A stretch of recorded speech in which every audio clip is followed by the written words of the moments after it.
how does Oslo and Arafat's decision to sign the Oslo Accords, how does that transition us from this earlier era to where we are today? And then how do we get to the question of, what are the Palestinian sort of national options today, given Oslo and given everything that's happened, and then of course the rise of Hamas and so on and so forth?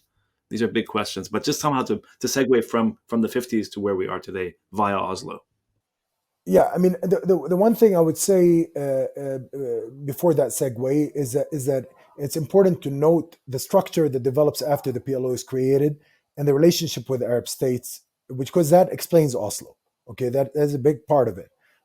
So if you look at the pattern, what happens as soon as the PLO is founded, every Arab state wants to have some form of role in it and in directing it.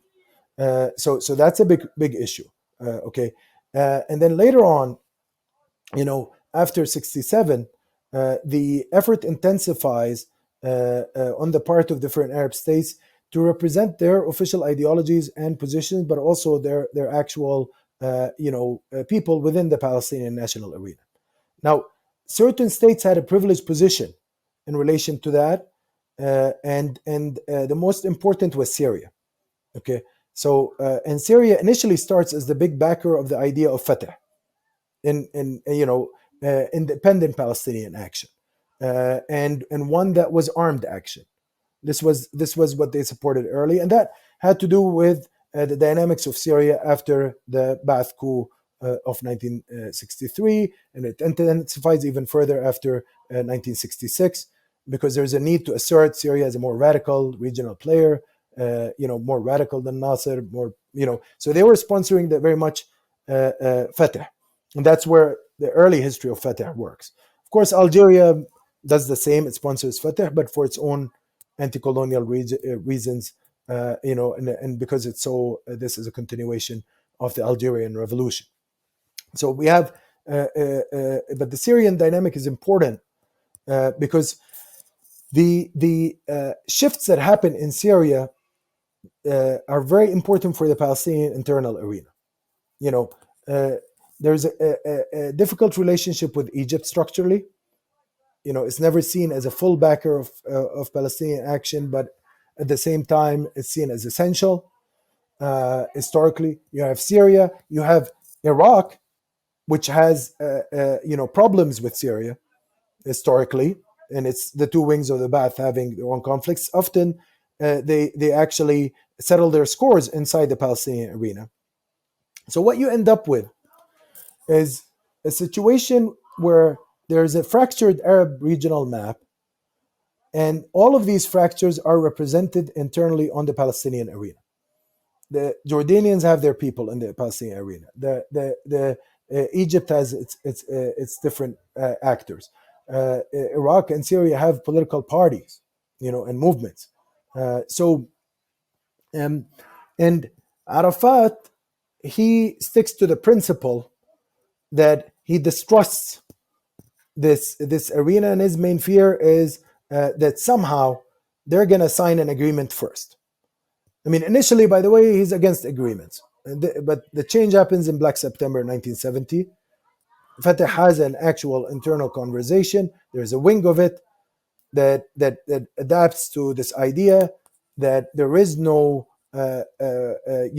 potential for armed struggle alone liberating Palestine. There has to be some thinking about another formula. Now, initially, they're talking about secular democratic state, but for a variety of reasons, the 73 war causes an entire shift where they're eyeing a two-state solution under a 242 kind of formula.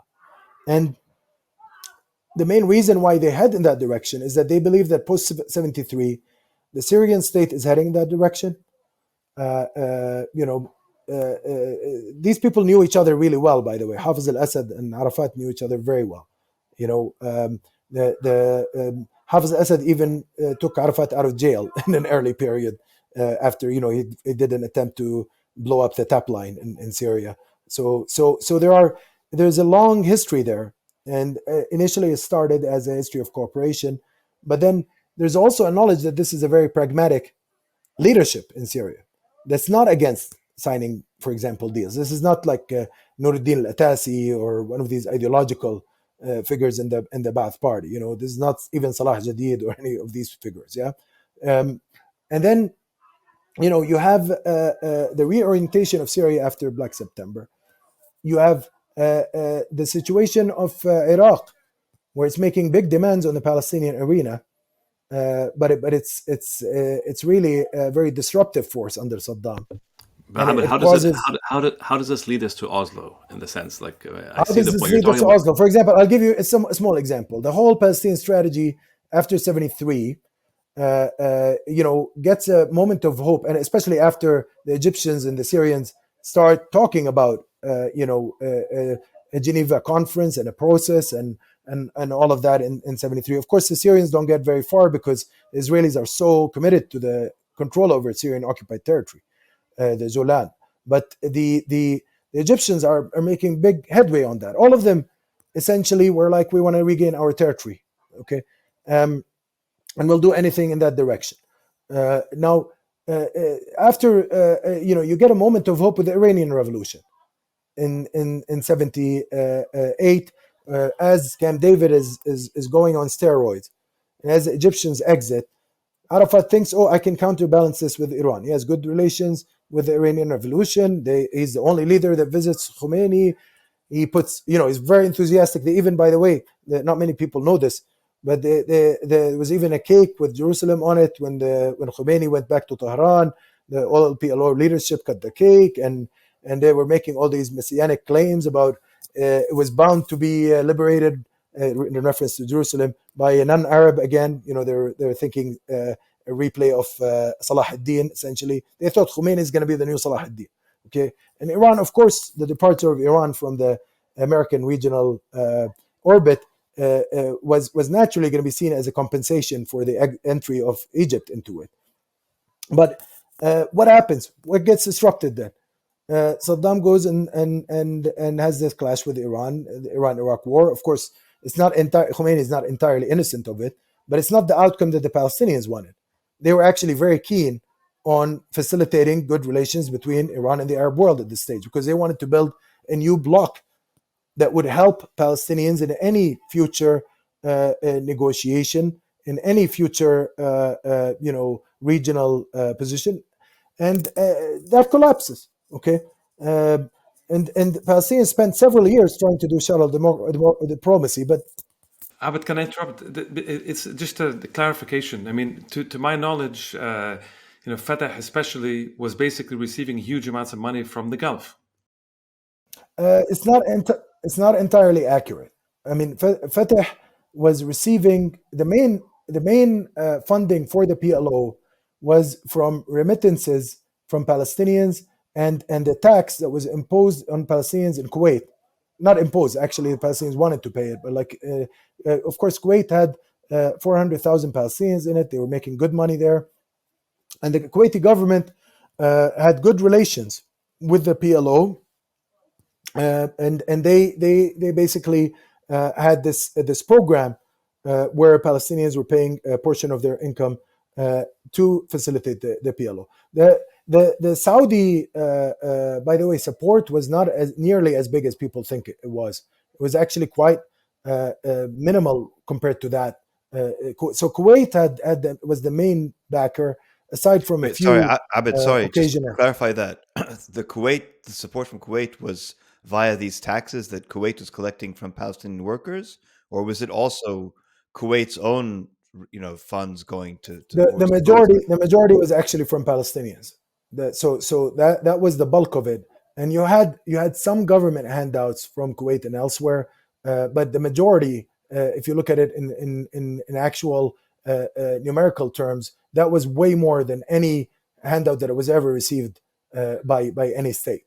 And this is something that's important for people to clarify, for us to clarify, because it's this myth that the PLO was in the Saudi orbit is not true.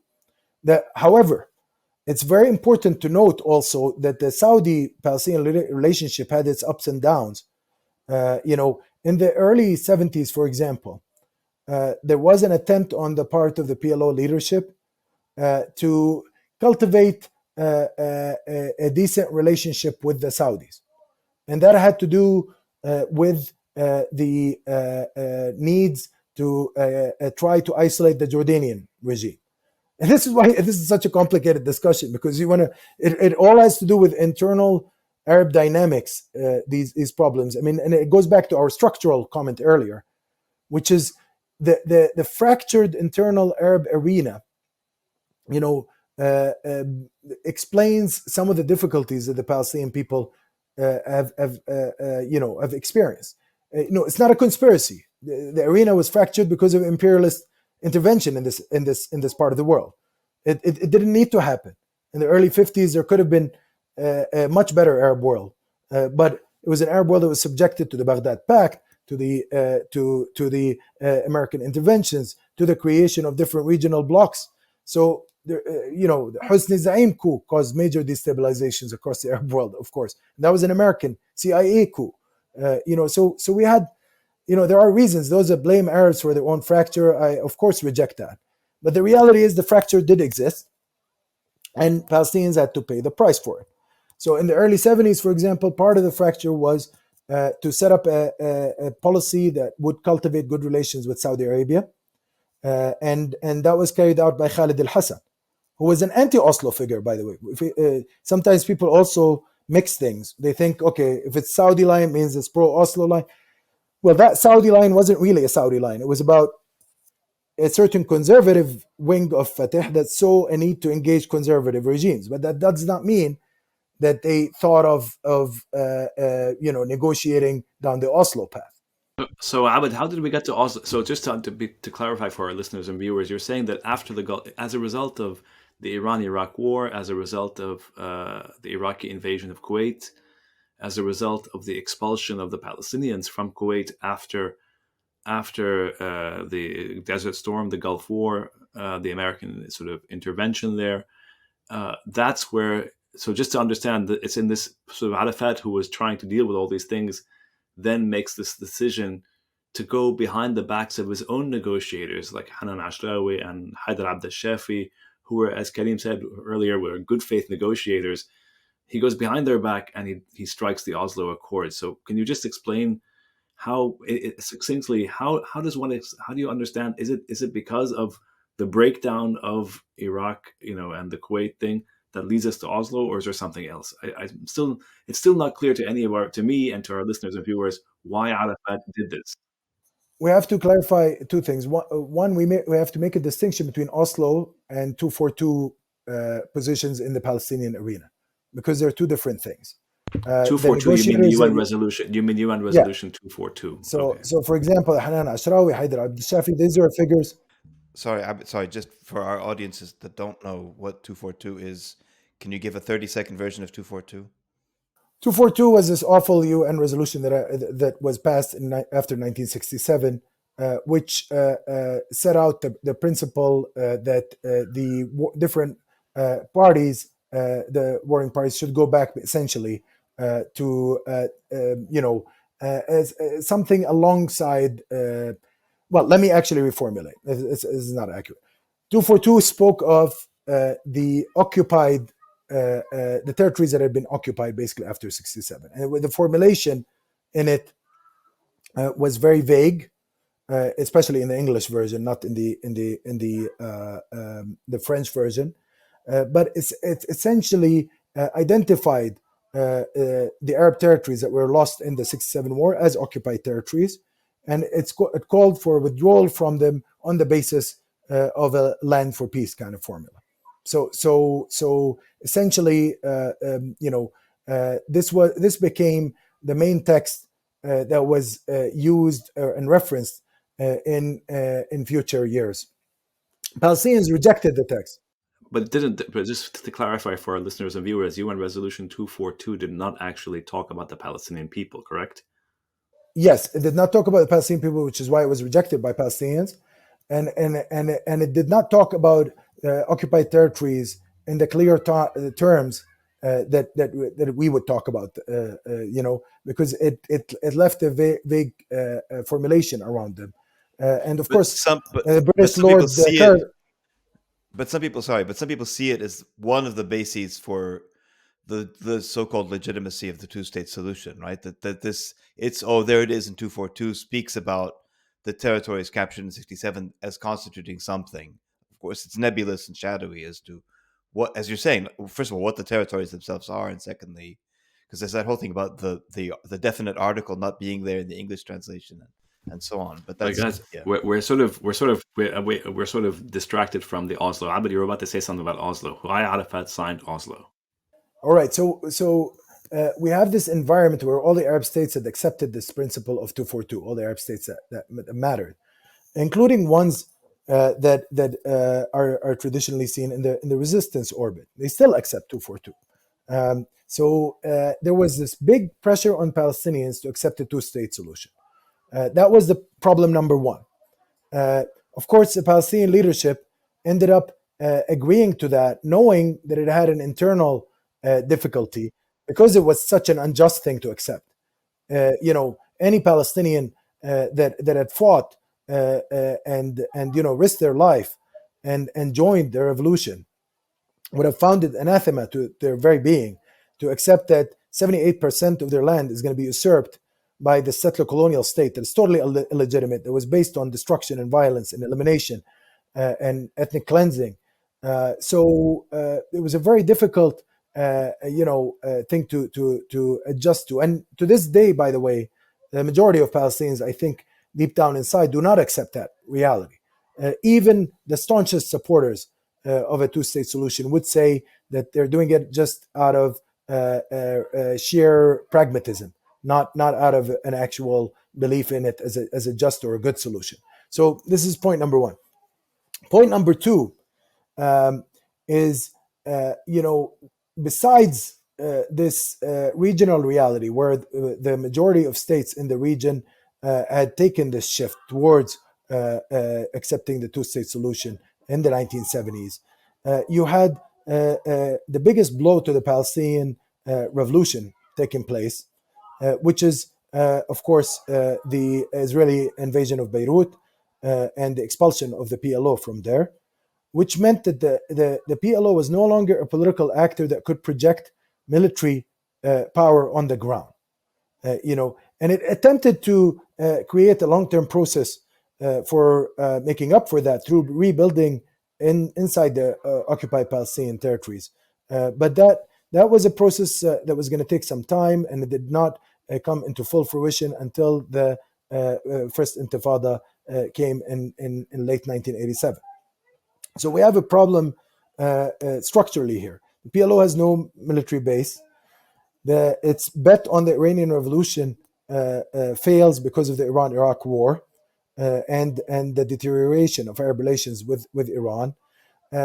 Its sources of funding in the Gulf, both in terms of governmental funding, but also more importantly, the Palestinian funding that was coming from places like Kuwait, were declining. And there's tensions that take place with the Gulf regimes at this stage for a wide range of reasons. There's a general sense of global imbalance of power that's getting consolidated with the clear decline in Soviet power and support, especially after the death of Andropov. It became clear to the Palestinian leadership that this pathway is over. And even before that, 82 took place and the Soviets did nothing. They were also getting bogged down in Afghanistan. So the 80s was really a lost decade, and it was a very difficult time for Palestinians to operate. You had a very hawkish set of American policymakers at the time under Reagan. You had Thatcher in the UK. You had the decline of the non-aligned movement. So you have structural forces that were pushing big time. And that meant that the Intifada, although it offered a respite, realistically, what it did was enshrine the principle of let's go with a two-state solution. And we saw that because even the PFLP, which was the original opponent of that option, went So why along did with he? it So why with did the he Declaration sign? of Why Independence in did Arafat 1988, which go happened in behind his Algiers, own of course. negotiators and sign the Oslo Accords? Because I think this is something that. Yeah. So here we get into here we get into this problem. Once you accept the logic of the two-state solution, then you allow for negotiation games to take place. Okay, and what happened was that you ended up having the Madrid process start, and of course Arab countries enter it.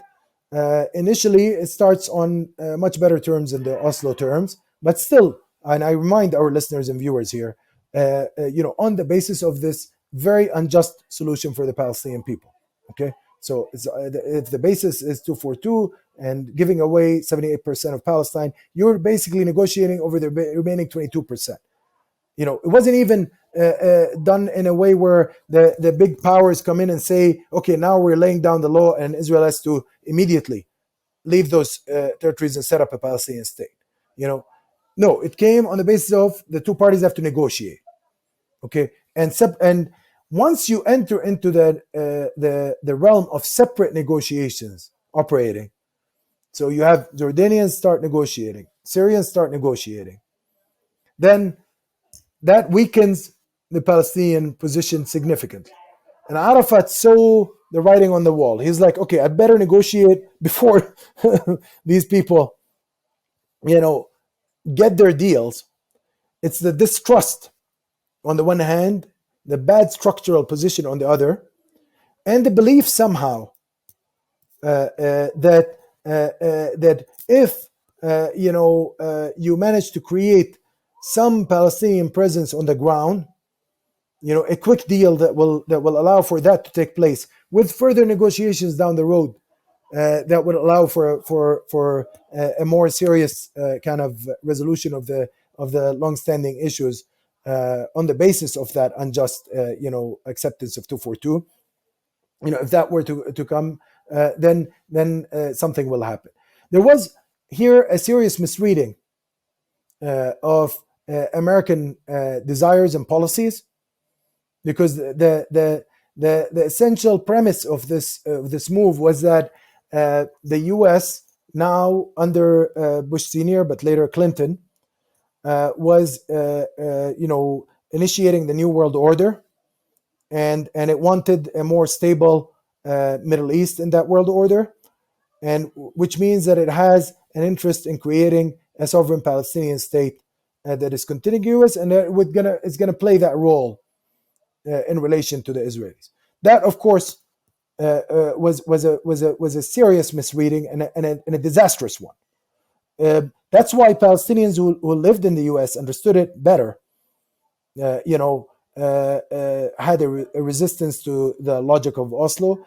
It's also why Palestinians who had engaged in foreign policy for a long time, including from inside the Fatah leadership, particularly the two basic foreign policy chiefs, initially Khalid al-Hassan, who had run the foreign policy in the 70s, and then also Farouk al-Qaddoumi, who ran it after. They were both opposed to this logic because they did not trust American intentions. So this is the issue. Of course, what really expedited the whole disaster was the second Gulf War and Iraq's invasion of Kuwait. That led to the collapse of everything, and coinciding with the collapse of the Soviet Union, it meant that full Americanization of the region. And as we mentioned earlier, and as is commonly said in the Arab world, Americanization equals Israelization, unfortunately. So we don't need to dwell actually on what happens sort of in the during and then post Oslo, because at this point everybody understands what a disaster it was at least for the Palestinians. And one of the things that we've been focusing on in several of our podcasts is that one of the central ideas of Oslo was to divide up the Palestinian polity. So not just the refugees from those in the diaspora, from West Bank, Gaza, Lebanon, all of these different kinds of entities, and kind of create this Palestinian Authority, which would have some kind of limited rule over not even the West Bank and this 22% that you're talking about that Resolution 242 was supposedly promising, and Oslo was supposedly promising, but even a much smaller portion of that 22%. I mean, I don't even know what percentage, but a very small percentage that the Palestinian Authority still has some, basic kind of, authority that it kind of runs to this day. Ramallah and sort of some of these areas around it. So the question is, what the kind of, so one of the central divisions that happen eventually over time is to kind of create, is that the PLO disappears as effectively, anyway, de facto kind of disappears as a structure. We no longer really, frankly, anybody knows the difference between Fatah and PLO and Palestinian Authority. It all seems to morph into one thing. And in fact, Abu Mazen is now kind of representing all of these things and sort of is all, and so there've been a lot of attempts over the past decade or so to try to say, okay, from Palestinians inside and outside, to say, okay, how does this get reformulated? So as Oslo became very clear that it failed the Palestinians, everybody could understand that. What are the reformulations that are possible today? So pre-October 7th, there were discussion about, should the PLO be reformed? Should Hamas kind of be incorporated into the PLO? Should there, what are the different kind of initiatives, let's say, that are taking place within this larger Palestinian kind of polity to try to kind of look forward? And then post October 7th, with the discussions that are taking place today, how has this changed? I mean, Hamas is now in a very, very different position than it was, a year ago, let's say. It has to be, I assume, quite central to anything that happens afterward. We still see now, even in the Security Council resolution that we're recording, that just passed yesterday, they're still saying, basically the Palestinian Authority has to rule over Gaza. So it's as though Hamas doesn't exist, as though there's a kind of situation where from the outside they still want to impose who's ruling. So where are we in terms of Palestinian resistance? Where are we in terms of the kind of options available and initiatives available to this Palestinian kind of leadership and initiatives going forward? How do you see that, the landscape today?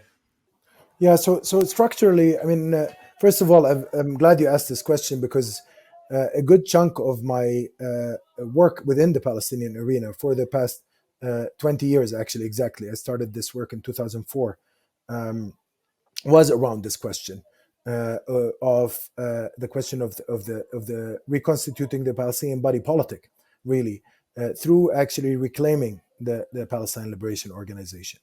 Because what Oslo meant, in order to be able to sign something like Oslo, what needed to happen was the creation of a parallel structure to the Palestine Liberation Organization. The Palestine Liberation Organization represents all of our people. It represents the Palestinians in the Shatat. It represents Palestinian refugees. It's supposed to represent the Palestinians in 48. It's supposed to represent the Palestinians in 67 occupied areas. So it's meant to represent Palestinians everywhere. And its parliament in exile is meant to also do the same, the Palestine National Council. And that's been the case from the very beginning of the establishment of the PLO under Ahmed al-Shuqairi. And basically, we're now actually heading into the we've just had the anniversary of that event taking place now.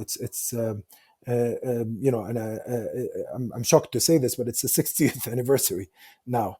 It's been 60 years since the Palestinians tried to reconstitute their national being after the Nakba, and we still, of course, are far from that. However, why is it important to marginalize the PLO? Why was it so important under Oslo? Because the logic of Oslo was to say the only Palestinians that matter are those in the West Bank and Gaza now. Everybody else, forget about them.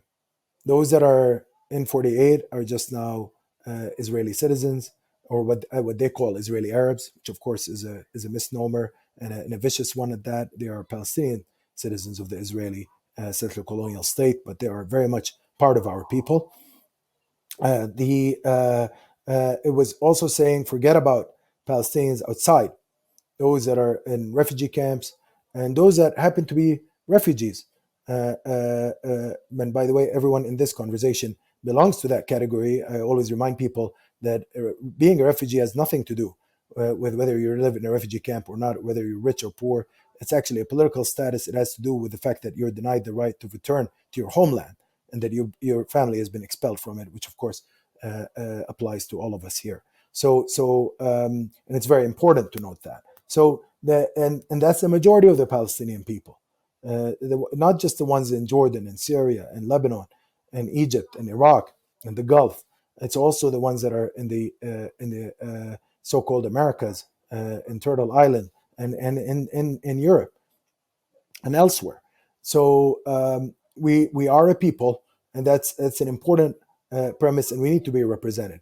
Now, in the international order, the PLO is our representative, and this is something that why it's so difficult to speak of solutions that try to bypass that reality.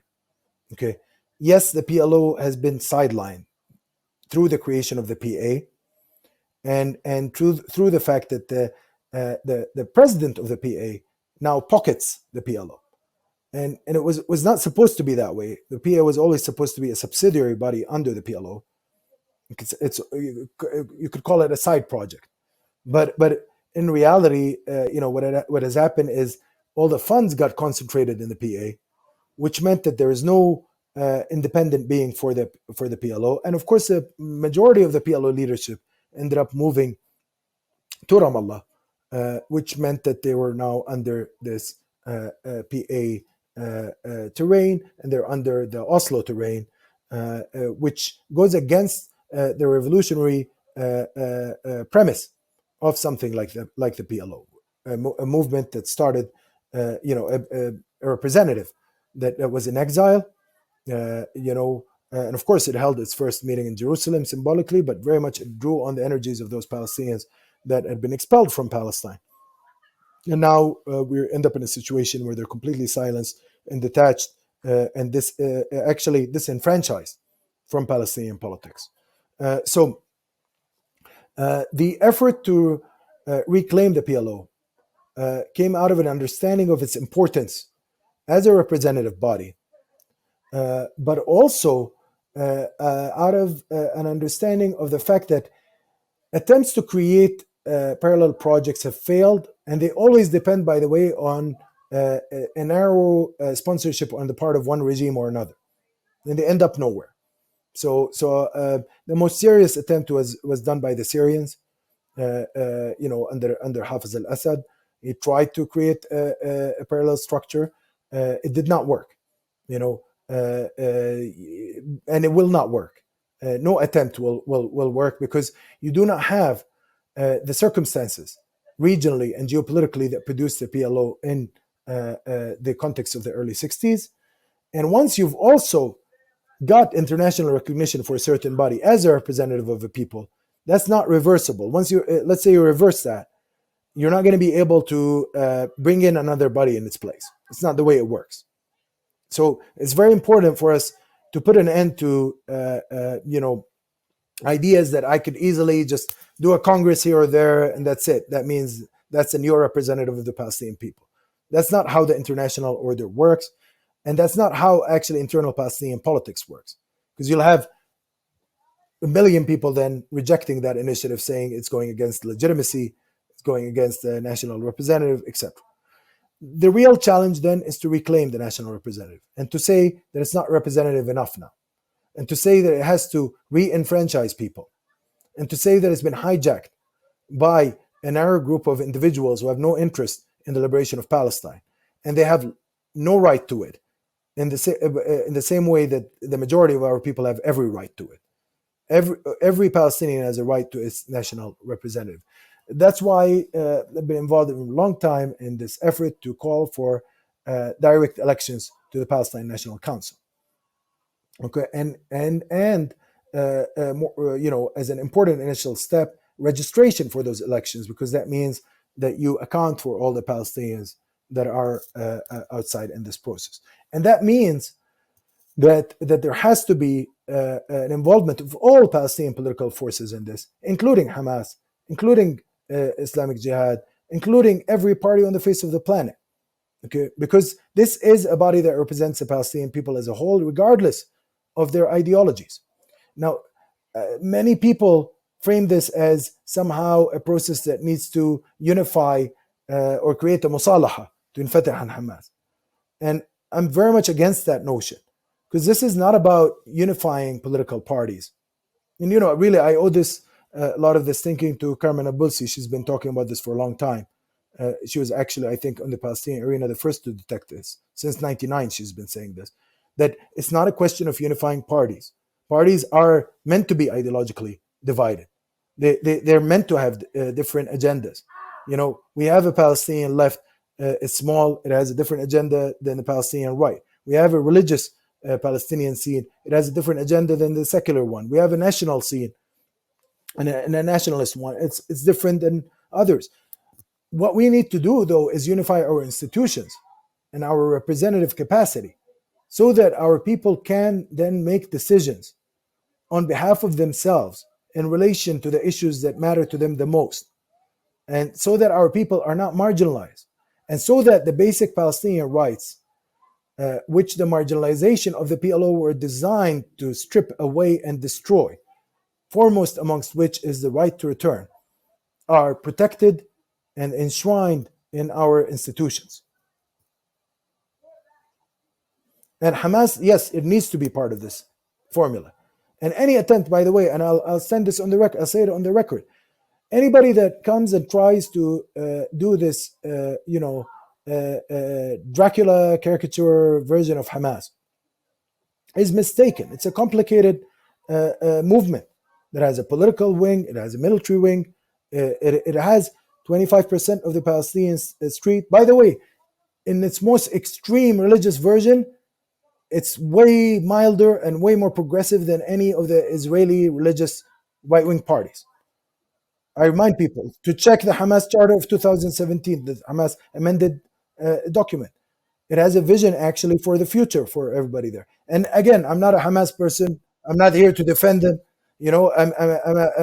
Compared to the Israeli nation-state law of 2018, the Jewish nation-state law of 2018, which is not just aspirational, but has the strength of law after all, right? So that's exactly right.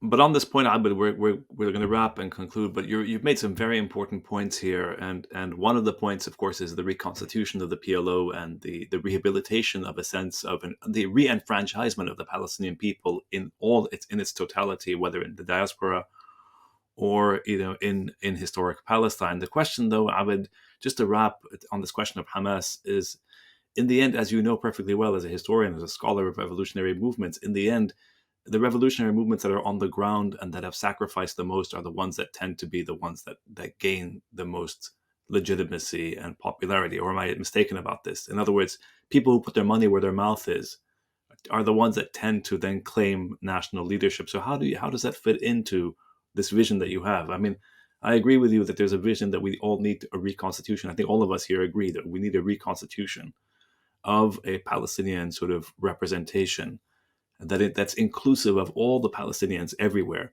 But how do you reconcile that with the reality on the ground today of one group actually doing the fighting?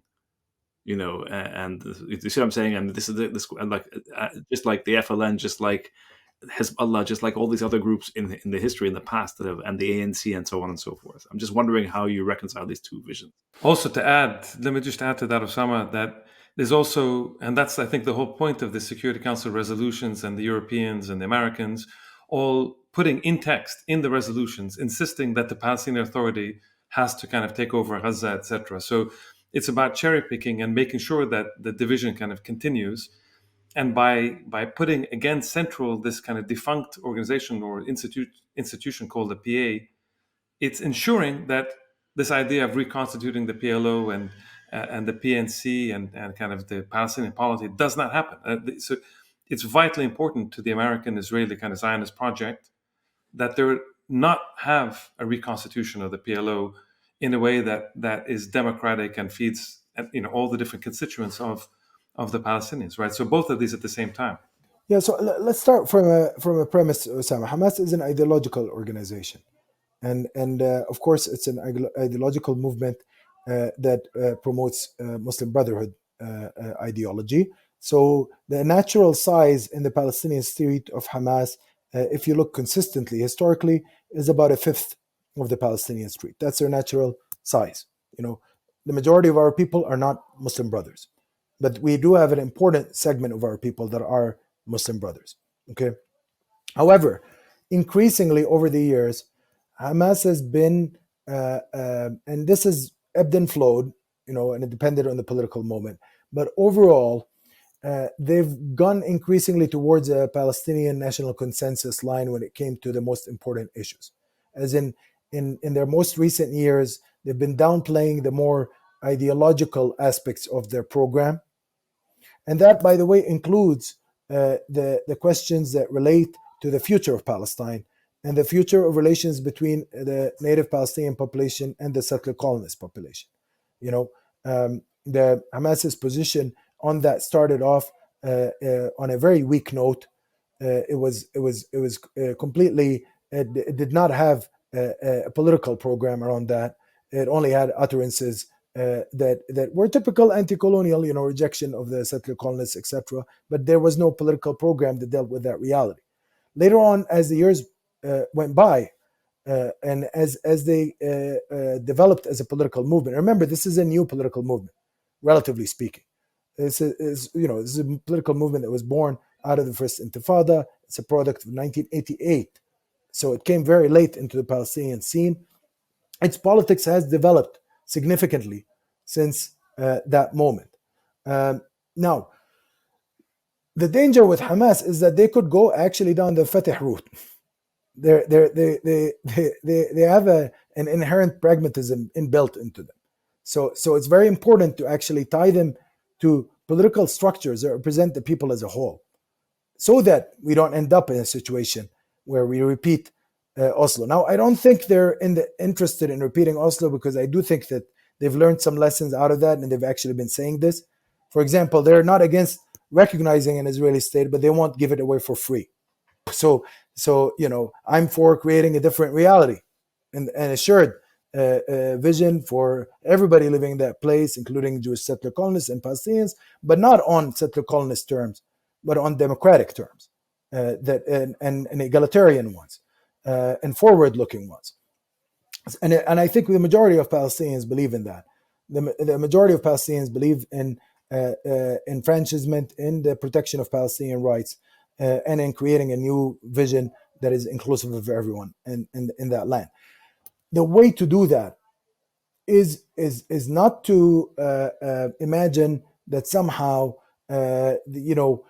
we live in a world where the only political force now that matters is Hamas. That's not true. It's an important political force. It cannot be excluded. The attempts to exclude it are actually not Palestinian attempts. They're externally imposed attempts. And by the way, they're not there because they think that Hamas is a terrorist organization or because it's an Islamist organization. It's there because they want to weaken the Palestinian position overall. They want leaderships that already have signed off on all Palestinian rights. They want collaborators on the ground. So so it's important to say that, and it's important at the same time to recognize that not all the other political parties are collaborators. Fatah itself has a huge segment of the Palestinian street, and they're not collaborators. The leadership of Fatah is a collaborationist leadership, but that's not reflective necessarily of the rank and file, which includes, for example, thousands of people in the refugee camps in Balata, in Jenin, and who are, by the way, are under attack now. Part of the Israeli policy has been to create a situation where politics has no meaning anymore. And my view is what's happening now is they want to create an Afghanistanization of Palestinian politics. They want to create, at least there's a significant wing of the Israeli establishment, especially within the settler movement, that wants to create a warlordist situation in Palestine, especially in the West Bank, but also in Gaza, where you have competing warlords with competing militias and destroying the place and allowing, therefore, further colonization to take place. So it's even worse than the PA, what they're trying to create. And then you have the Israeli security establishment wants to centralize authority in a PA that is pliant and that follows their directives and that works against all Palestinians that engage in any form of rejection of settler colonialism, whether they're from Fatah or Hamas or from any other political party. So we just have to be very cognizant of these things. And again, I mean, when it comes to our own personal opinions, my personal vision, I don't share Hamas's personal vision, but I have no right to say, I'm a secular Palestinian. I believe in secularism as the only pathway for justice in a multi-religious, multi-ethnic space like this. We need to insist on that, and sometimes I fault Palestinians on the Palestinian left for not actually making that distinction clear. But just because I'm a secularist doesn't mean that I'm going to accept these fake representations of Hamas policy, or I'm not going to talk about their actual latest documents like the 2017 document, or I'm not going to talk about even people like Jimmy Carter and others who, as we've mentioned, played their role in destroying the Palestinian people. They recognize that this body has a vision for the future that's not anti-Semitic and that's not oriented towards destroying Jews and so on, as this false propaganda that exists in the West claims. Well, that's really it's been very. We're wrapping up now. Karim has one question he wants to ask about I think the situation of the universities in Gaza and all the work you've done as well. So Abed, Karim, go ahead. Yeah, Abed, I just wanted to, in closing, since you've been working a lot with, maybe you can describe in a second the state of the destruction of the educational facilities, universities, schools in Gaza during this genocide. And recently, you had sent me, and it's been published in various places. The kind of what it is that that university professors and teachers, etc., in Gaza or from Gaza, their kind of initiative and how they want, because there's a lot of people here that are listening or watching the show that want to kind of contribute as students, as teachers, as professors, as whatever capacity, and so this is the first, I think, if I'm correct, it's the first such initiative that comes from people in Gaza that have very particular ideas about how we should be kind of organizing and supporting them, as opposed to kind of coming up with parallel, things and kind of so maybe you can talk a little bit about this in closing.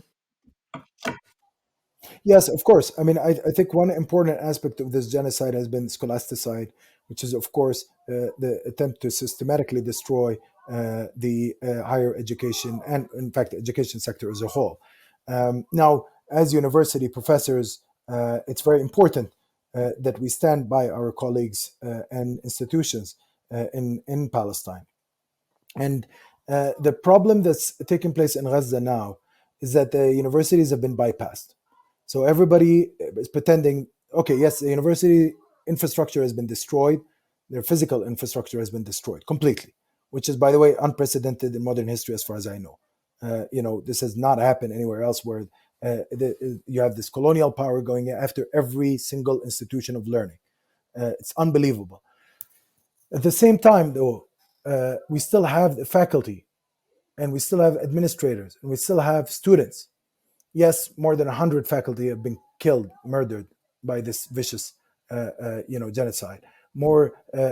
Several thousand students have been murdered, and dozens of administrators have also been murdered. But we still have the majority still alive, and they're facing a situation where they're going to go bankrupt unless education and teaching is resumed. And by that, we're talking about online education and education from tents set up in the refugee camps. Every major university in Gaza, and really the biggest three are the IUG, the Islamic University of Gaza, Al-Azhar, and Al-Aqsa. They have plans for a resumption of online education. Unfortunately, there have been some attempts to carry out similar programs elsewhere. And they're well-intentioned, great attempts. I commend everybody who's been doing that. But we have to go back to the original point, which is what happens when you bypass institutions and you set up online instruction elsewhere. There's a need to go through the institutions themselves, to support them directly. And that means working with them. So there's now a committee that was formed by these institutions. And this committee is an emergency committee. It has representatives from each of the major universities, and it's done by the agreement of their presidents. In the case of IUG, of course, the president has been murdered, so it's the board that has authorized this. But all three major institutions, and of course a host of others, are now working through this initiative to basically call upon anybody that wants to do any activity to coordinate with them. They're going to issue a report soon that outlines their needs specifically, but also even before the issuance of this report, it's very important that academics talk directly to them if they want to, have any, initiatives set up. That includes, by the way, studentships, scholarships, scholars at risk programs. They have to be coordinated with the universities. We can't pretend that they don't exist. If we do, then we're contributing to their elimination. How do we contact them? How do we access them? Well, there's going to be, once this committee is finalized, I believe they're going to have their own website. They're going to, I've been talking to them about this, but they're going to release their own information on this.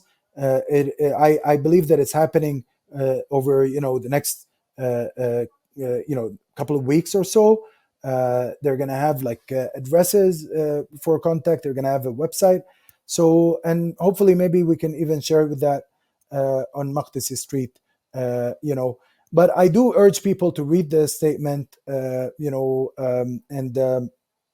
that was really done, great work done by President Omar Milad of Azhar and Dr. Kamalain Shath, Vice President of the IUG board, and others. They've really done an amazing initiative with this. And I really hope that people will heed their call and work through the institutions rather than try to bypass them. So we should put this in the link below, in the link of the show below. Abed, we want to wrap now, and honestly, thank you for all your time and your extraordinary sort of knowledge. That I feel we've gotten 2% of what you actually, less than 2% of what you actually know. I think we just started, and there's so much more we have not actually been able to discuss with you. We're going to have you back on at some point.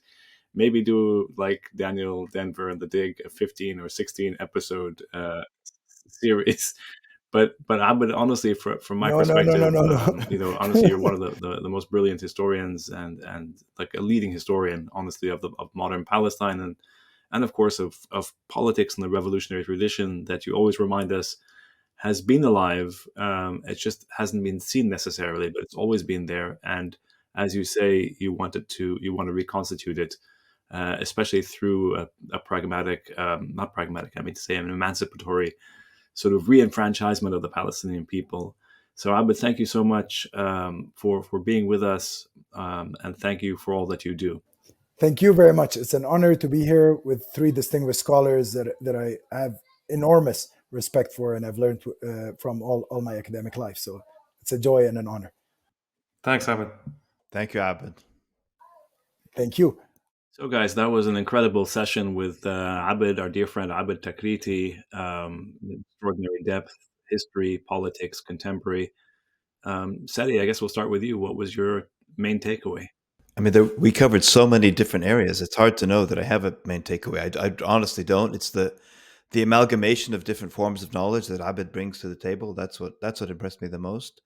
I would say the dive through the historical material early on in the discussion, and then the turn to the PLO, I thought was also really important, and because we've talked about it on this show before, including with Hanan Ashawi and other people, about whether we can reform the PLO, whether and how, and what it means to talk about these different constituencies of the Palestinian people, how they could pull together to a common cause, and so forth. All of that, obviously remains on the agenda for the future.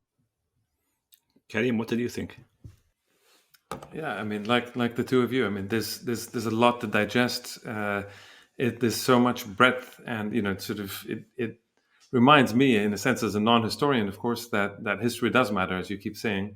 It's just everything from talking about Arafat to anything else requires this very long history. If you really want to understand what's going on, one really needs to understand the full context to kind of figure out the relationships from the international to the regional to the local kind of Palestinian national politics, to the resistances, to the relationships between all of these different or among all these different levels.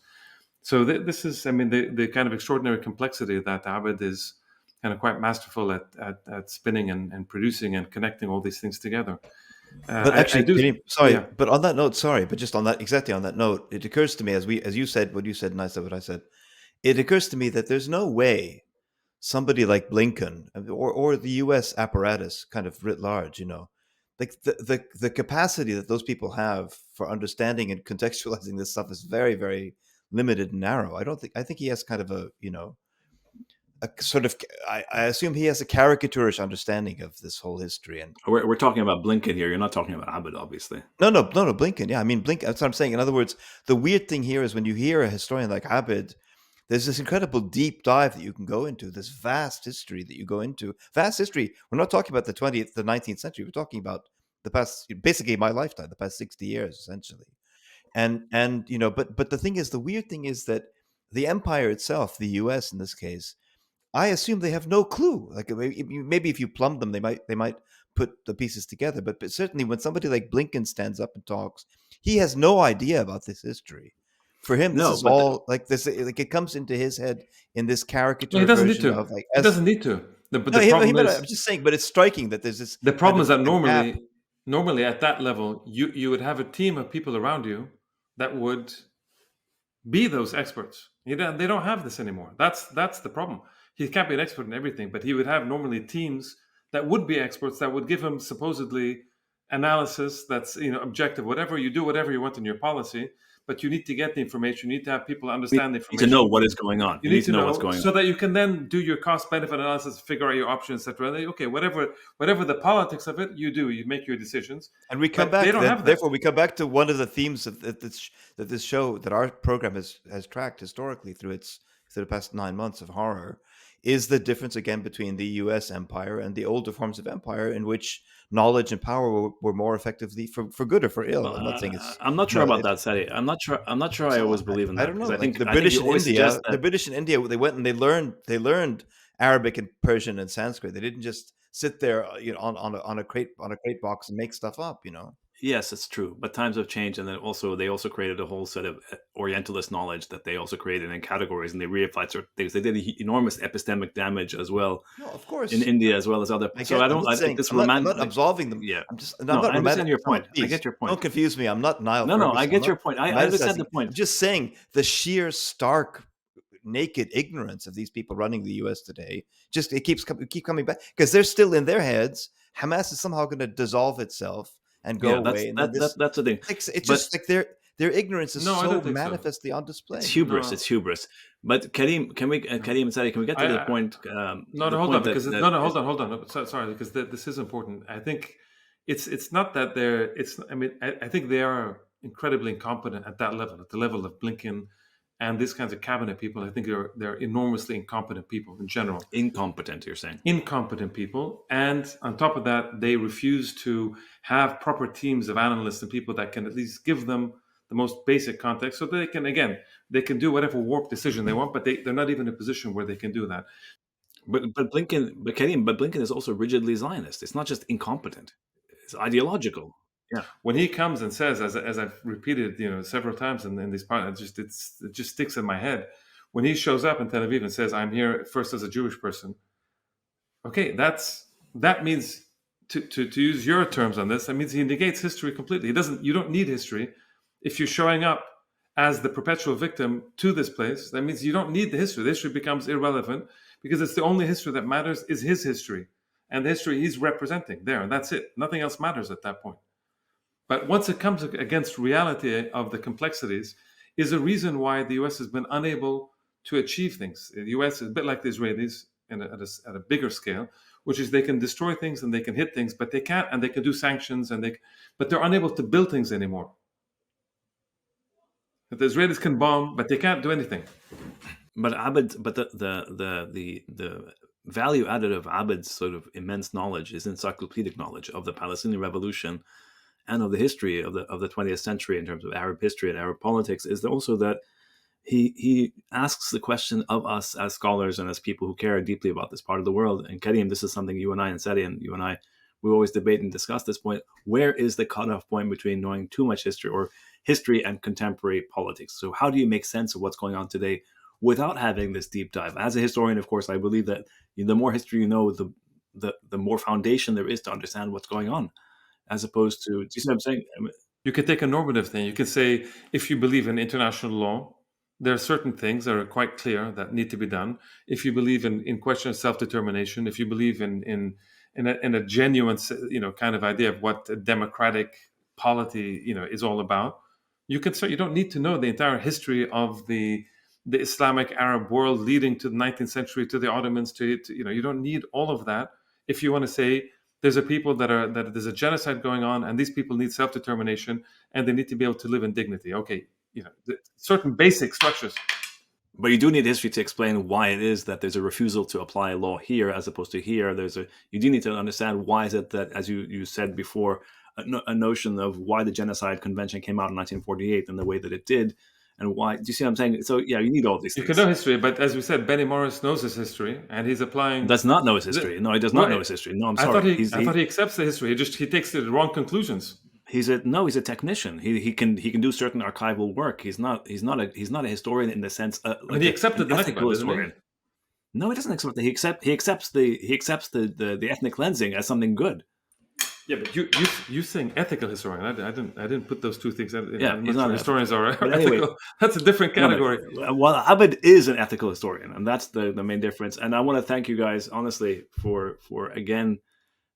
Indulging a historian on this podcast, but we all agree. It's important for the mission of the podcast is to bring all of this information to as a large an audience as possible, and so I'm sure that our audience will appreciate this deep dive into history, because it is, if you're building up your knowledge of this issue, you need to know this stuff.